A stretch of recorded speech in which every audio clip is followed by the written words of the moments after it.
Can you guess where we are? Can you guess what we're talking about? Nope. Hello, digital friends. It's great to see you today. Your EDventures team is with you. Steve's in front of the camera. Brett's behind. Hi. And we're going to talk gorillas today. We're going to meet one of our keepers. Keeper Stephanie's going to be with us. She said she's got a really cool place for us to start from. I'm like, cooler than this? And she said, wait and see. So, gorillas, some challenges, both here and in the wild. Stay tuned to find out what's up. Hey, Brett. Mm-hmm. I've never been here before. You've never been up here? Not up here. This is such a cool angle, and you guys don't get to see it yet. I'm kidding. We're here with Keeper Stephanie. She's with me here, and she's really tall. I mean, I'm 6'3". You can get an idea how tall Keeper Stephanie is. So thank you so much for the invitation to come back here. Oh, you're welcome. This is really cool. Brett, can you show everybody where we are? Look at this shot, everybody. We are at the gorilla habitat. And we're kind of behind the scenes. And we thought this was a great angle for Keeper Stephanie to tell us a little bit about each gorilla. I thought it was kind of a neat time to be able to do that. So can you help us figure out who's who and tell us a little bit about each one? Yeah, absolutely. So we will start with my favorite gorilla. You've got a favorite. I love it. I do. Masuba, our silverback, who is on one of the overlooks right now foraging. Masuba's 37. 37? Yeah, he'll be 38 in October, so he is considered an old man. Wow. He's considered geriatric at this point. In the wild, gorillas typically live to mid to late 30s. However, in human care, the oldest male just turned 60 and the oldest female is 63. So we're able to expand that lifespan quite a bit. 60 and Yes. 60. Wow, congratulations. That's crazy, Yeah. gorilla keepers. So Masuba's about to turn 38. He's Nice. a gentle giant. Aw. He's so much fun to train. He's a lot of fun to work with. Oh, cool. He's kind of the peacekeeper of the group. He keeps everybody in line. And he said he's the silverback. So He that kind is. of gives that role of... Yeah, that's kind of the leadership role. Okay. In the wild, they would pick where they forage, pick where they nest, protect them. Wow. And he kind of has a similar role here. If a fight Nice. breaks out, he helps break it apart. He makes sure everyone's in a good spot. Nice. Okay. Yeah. That's cool. Next Oh, up, no. we have Hidari, our blackback. And he's here in front of us? Yeah, Hidari's right in front of us. Hidari is 12 years old. And like I said, he's a blackback. So he's kind of in that teenage stage of his life. Not okay. quite a silverback yet, but not a juvenile. Nice. He's starting to get some of those silverback characteristics, the Mhm. large crest. Every once in a while, if you look in the right sunlight, he looks like he's starting to get that silver coloration on his back that gives them their name. He's starting to get that broader chest, the longer hair arm. He's starting to Okay. become a little bigger. Gotcha. Hidari, unfortunately, is the most subordinate individual of our group. Oh, is he? Yeah, so he's always very cautious where he's at. He's kind of always looking over one shoulder. He's a gorilla through and through. He loves a calm, quiet environment. Nice. If we're ever cracking jokes back and holding with him, sometimes he'll yell at us, remind us, No kidding. hey, keep it down, we're gorillas. Really? Yeah. That's cool. Right behind Hidari, we have Olympia, one of our two females. Is she on the log there? Yes, she's okay. the one on the log. She's pretty easy to tell apart because she is really gray. Nice. She's a lot of gray coloration to her. Okay. She's the mother of Apollo. Olympia is typically, like I said, a silverback leads the group. Olympia is the leader around here. She's the most dominant individual. What Olympia says goes. Oh, really? Even with Mo in the Oh, group? yeah. She loves to test Mo's patience. She loves to instigate fights. And she loves to see what she can get away with. Interesting. Yes. So what's she doing right now? Right now, she's actually just picking through alfalfa. Okay. So we give them some alfalfa every single day. Oh, wow. It's kind of like a hay type material that they Okay. can eat and forage through. It's Nice. just a little extra filler for them to eat. Right. But because of Olympia's dominant personality, next up we have her son Apollo, who's on that back overlook. He seems to think he has inherited that dominant personality. So he is also a I love that. big instigator. He loves to mess with Mo. He loves to throw things at Mo. Literally. Yes. Wow. He also is a big hoarder. So if you look closely, I see that over there. we gave them burlap sacks with their diet in it for enrichment today. He probably has 4 or 5 of the burlap sacks. So he tries to take everything right away so none of Look at the him other playing with gorillas it. can have it. Look at him playing with it. They're so much fun to watch, especially with the burlap. It's one of their favorite enrichment items. Oh, wow. It's really versatile. Oh, look at him wearing it. He's such a goober at times. We call that a ham, I think we call oh that. yeah, big old ham. Absolutely. He's a mess. That's so cool. Good job, Brett. That's pretty neat. Yeah. And that was, again, I'm sorry, that was That's Apollo. So okay. he is 9 years old. Okay. We have 3 juvenile males that are all 9 right now. Oh, wow. They're starting to kind of hit that black beck age. Yeah. They're starting to become those angsty little kids, starting to cause Digital problems. friends, are you hearing this? So even in gorilla world, as they get into those double digits, we're Yes. starting to see some challenges. Oh yeah, absolutely. That's awesome. So for some of our other gorillas, we do have to do a little more searching. Yep. We have Jemani on the top of that hill. She might be hard to see through the trees. Jemani is the mother of Bomasa. Jemani, unfortunately, is less subordinate than Olympia, and Olympia loves to take advantage of that. Jemani, we kind of call her Jekyll and Hyde. Really? Yeah, she's got a very sweet side to her. But when it comes time to food, she can be serious, and she well. loves to eat. I know somebody else like that, Brett. What? Wait, are you talking about me? No. Oh. That was me.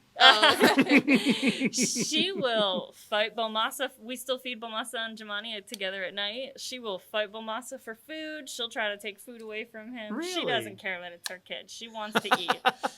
So training with her can be a little difficult because she is so food motivated. Sometimes if Oh. you're not moving quick enough, she lets you know. Really? Yeah. So we do have 2 more juvenile males, I Bomasa think I saw somebody and over there to the Dembe. left, maybe? It's made by Mo, Brett? Maybe? Oh, yeah. It looks like Bomasa has made an appearance. Bomasa's over on that overlook with Masuba. He is the son of Jemani. And Okay. Bomasa's just, he is a goofball. We joke around that he has 2 left feet. You will see him trip and fall over everything on this habitat. You'll see him rolling down the hills, tripping over Really? doors and holding. You see him running around bipedally quite a bit. He's got a lot of fun personality. He loves to play. He plays constantly with both Dembe and Apollo. Oh, wow. Yeah. Whereas Dembe and Apollo can be a little more serious, Bomasa's just kind of that like free-loving guy. Court just jester kind of Yeah, character. absolutely. I love that. And I have mentioned Dembe's name a few times. Yeah. Dembe, I think he might be up on this back hill. I don't see him at the moment. That is one of the nice things about our habitat is we do have a lot of we do have a lot of green space. We do have trees, so that gives the gorillas the opportunity to hide if they want to. So if they want to get away from the public, if they want to get away from us, they have that choice. Mm-hmm. So he might make an appearance a little later. Dembe is incredibly intelligent. Wow. He is great at guerrilla politics. He knows during a fight who to back, who to not back. So we think at some point he might be running this group. Once I he's a see. silverback, we think he'll be in charge. Interesting. Yeah. That is so cool. So we'll have to make sure we keep our eyes peeled for him. Yes, we'll He's keep pretty an eye out. short and squat, and he kind of looks like he doesn't have a neck. He just kind of looks like he goes from head to shoulders. Nice. Very Yeah. cool. Well, one of the main reasons we wanted to come out here and be here together with you, and we wanted to start off with some of the stories and the personalities to begin to see that relationship that you all begin to understand with the gorillas. Because there are challenges taking care of gorillas under human care. Yeah. And learning some of the individual traits helps you all, I'm going to assume, in how you set up some of the training and what you're going to be doing, what you expect. Yeah. So some of the challenges that we face, unfortunately, gorillas in human care are really prone to getting heart disease. That's one of the leading causes of death with gorillas in human care. So we are constantly training to try to stay on top of that and try to monitor that. So some of the things that we get to do are voluntary blood pressures. We're working on that with Masuba right now with both his forearm and his finger. Oh, no kidding. Trying to see how those relate. Doing voluntary ultrasounds. Masuba can do on both sitting and laying down, and we work on that with all of our other gorillas. voluntary blood draws. That's something that we Wow. also have started with Masuba. So much health. That's Yeah, neat. oh yeah. Every training that we do here is voluntary health related. No kidding. We want to make sure How they're cool is that? participating in their healthcare as much as possible. If anyone has heard of that new cardiomobile thing that humans can use to do a little EKG with their fingers, we actually have one here to use with our gorillas and actually our chimpanzees as well. No way. Same technology. Cutting edge, and here it Yeah. is at the zoo. You can buy it on Amazon for humans, and you can use it with the gorillas as well. We also are really focusing on training all 7 of our gorillas right now for voluntary injections.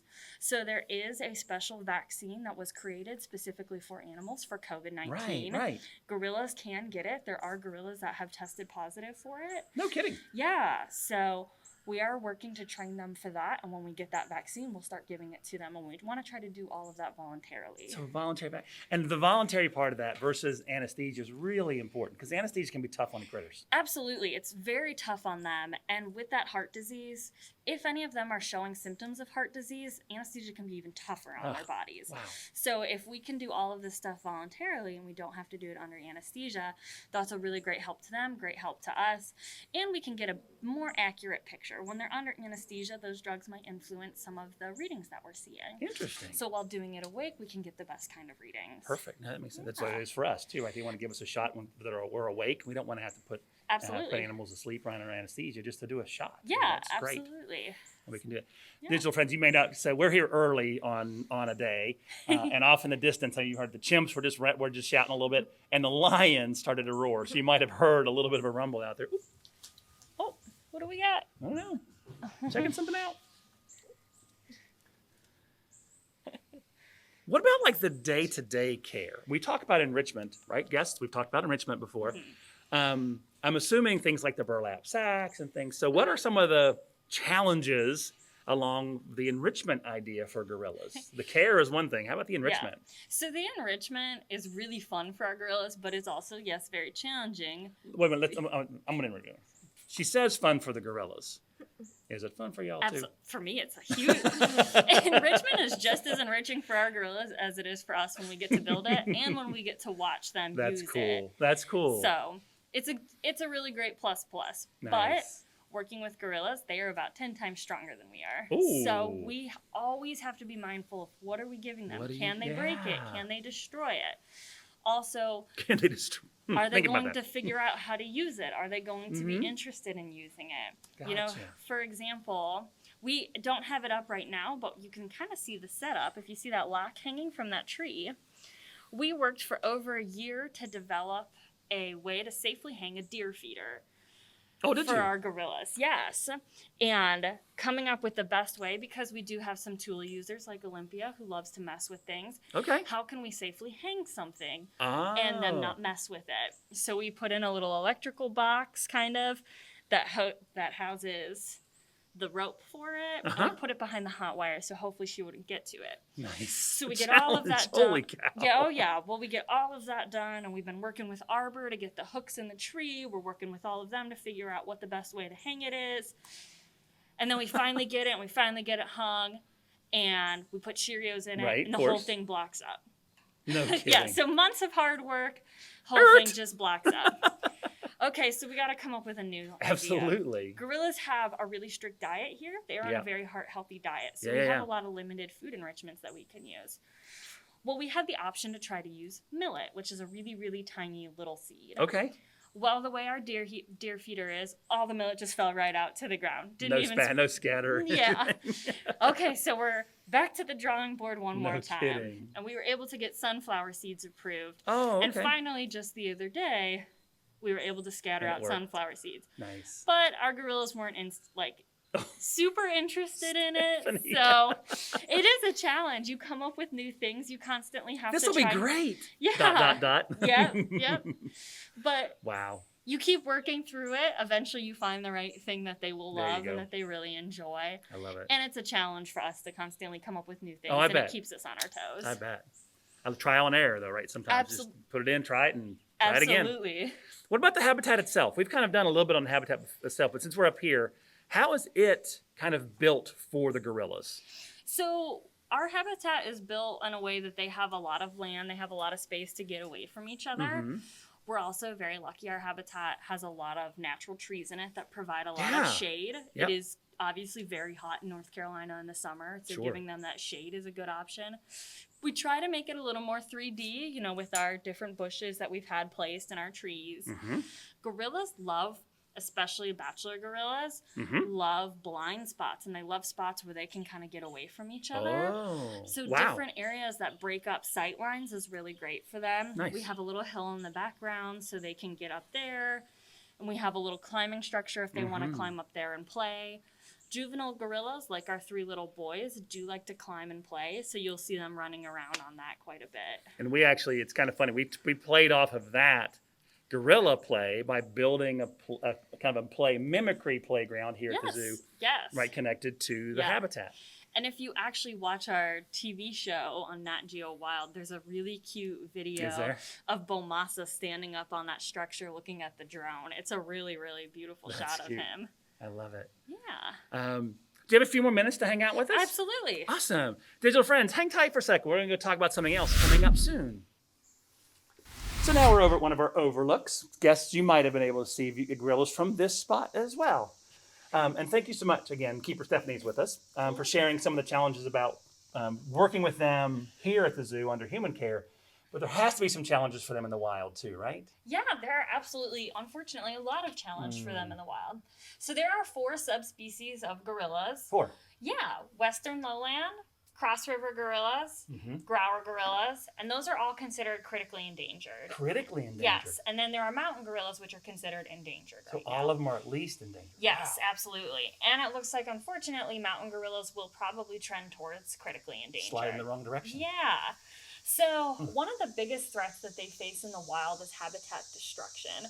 And that's for mining certain minerals like coltan. Coltan's a big one. Okay. And what that is it creates the battery of your cell phone.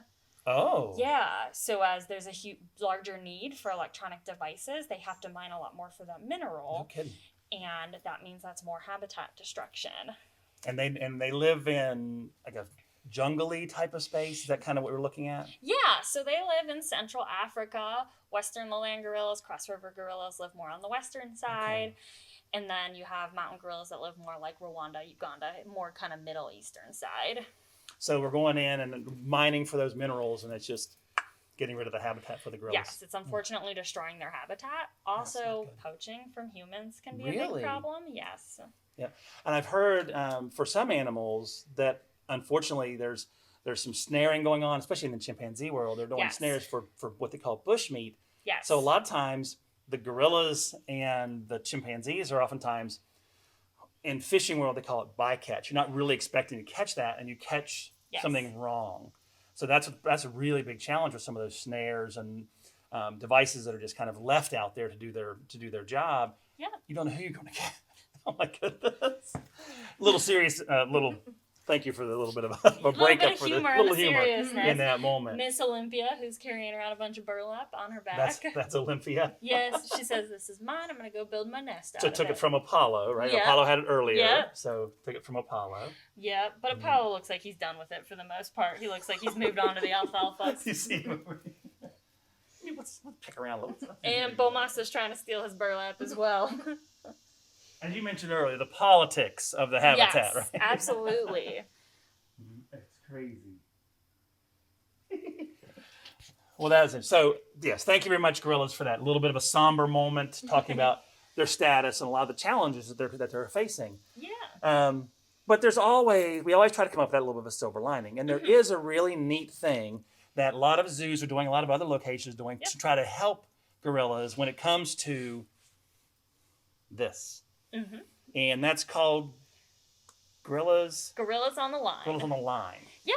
So we partner with this group called EcoCell for this program called Gorillas on the Line. EcoCell. It's kind of a little hard sometimes with the masks on. Yes. So EcoCell and Gorillas on the Line. Yeah. Okay. And what we do is we collect all sorts of electronic devices. So your cell phones, Can't your do that yet. iWatches, your iPads, all of that kind of stuff.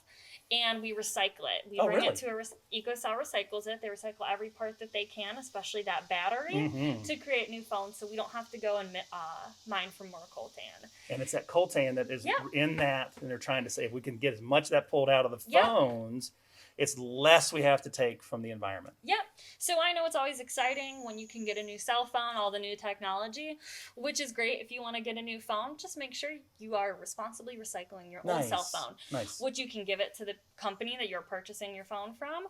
They usually recycle them, Mhm. or you can bring it here to the zoo. Yeah. I know we had a bunch of old flip phones from the early 2000s laying around my house that we were able to bring here and recycle. Nice. Yeah. Very cool. So yeah, so if you have any of those old devices, and it's not necessarily just the phone, as you mentioned, you're looking at a lot of other a lot of other electric devices have that coltan in it. Yeah. So you can bring those to the zoo, a lot of the electronic recycling places. So the broad brush here is don't throw it in the dump. Nope. Make sure you're recycling those materials at electronic recycling spaces. Sometimes your local zoos, especially if they have gorillas, are going to have this Gorillas on the Line activity. And we have one really cool coming up. We're taping this early, but it's going to be on the September, it's a little bit date, but it's a September 25th. September 25th for World Gorilla Day. We're going to celebrate World Gorilla Day and talk about all the great things that we can do for gorillas here in North Carolina and around the world to help conserve them. And you can also bring in those electronic devices. Sweet. And I believe if you do, there might be a free t-shirt in order. Yeah. I don't have one. I got to find a device. You got to go find a cell phone. So I love what you said there, Stephanie, and I think it's important for all of us to remember. Gorillas are found, as you mentioned, throughout Africa. There's a few places in Africa they're found. But by recycling your phone, you are helping the gorillas in Africa. How neat is that? You truly can make a direct impact by recycling that phone and making sure that we don't have to go take down some more of the forests and leave them pristine for these majestic animals. I think that's a wonderful thing to say out loud like that. Well, let's give our guests one more thing, Miss Stephanie. What one thing do you want our digital friends to know about your a group of gorillas is called a Troupe.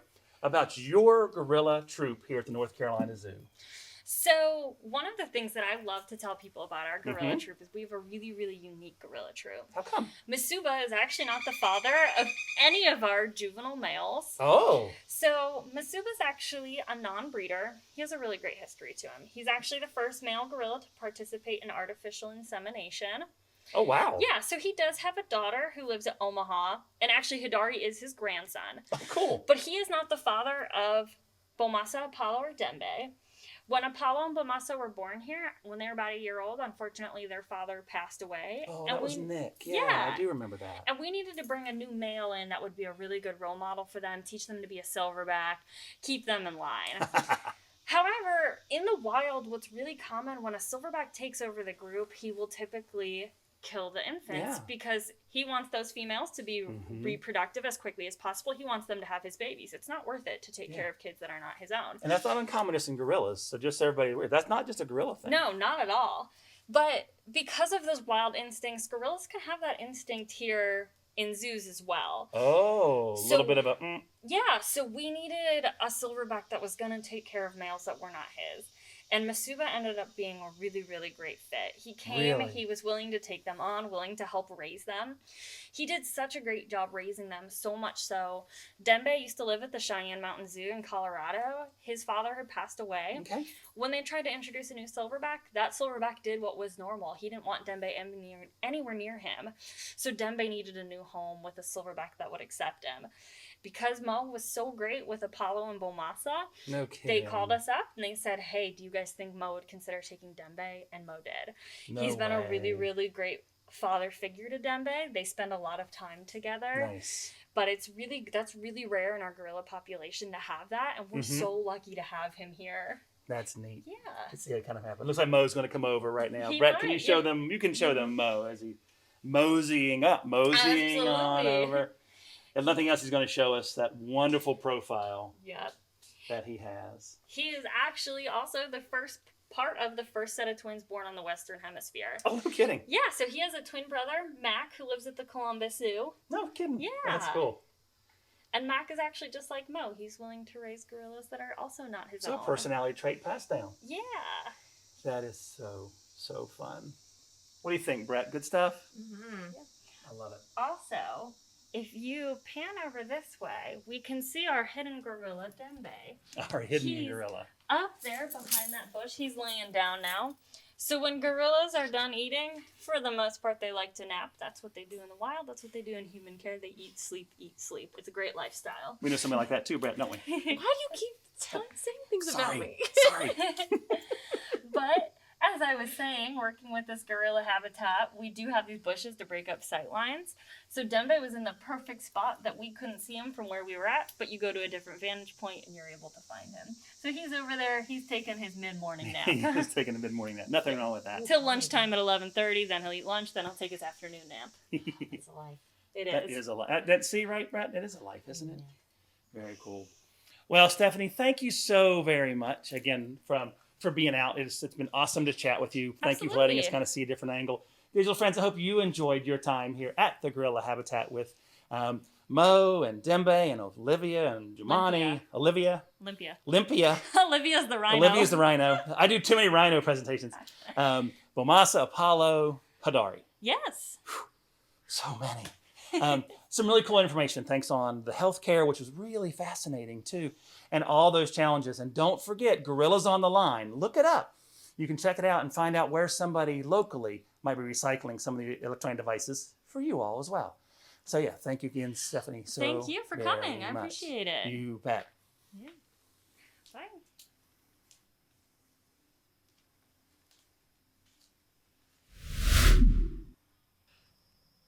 We try to tell one of the stories here. Here's our diet story.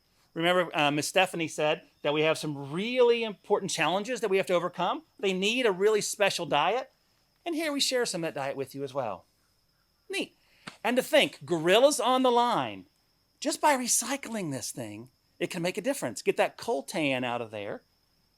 That can make a difference for gorillas. So it's something you can do to help gorillas in the wild just by recycling your cell phone or electronic device. Maybe you don't have a zoo close by. I bet you can find a place that will recycle your phone so you don't have to throw it away. Keeper Stephanie gave us some really good options there along those lines as well. So, gorillas, so many really amazing things. Your EDventures team today, thank you so much for tuning in. Digital friends, always good to see you. Steve was in front of the camera today. Brett was behind. Bye, everybody. Thank you so much for tuning in. Hope to see you again Wednesdays at 10 o'clock. Everybody stay safe. We'll see you again soon. Bye, y'all.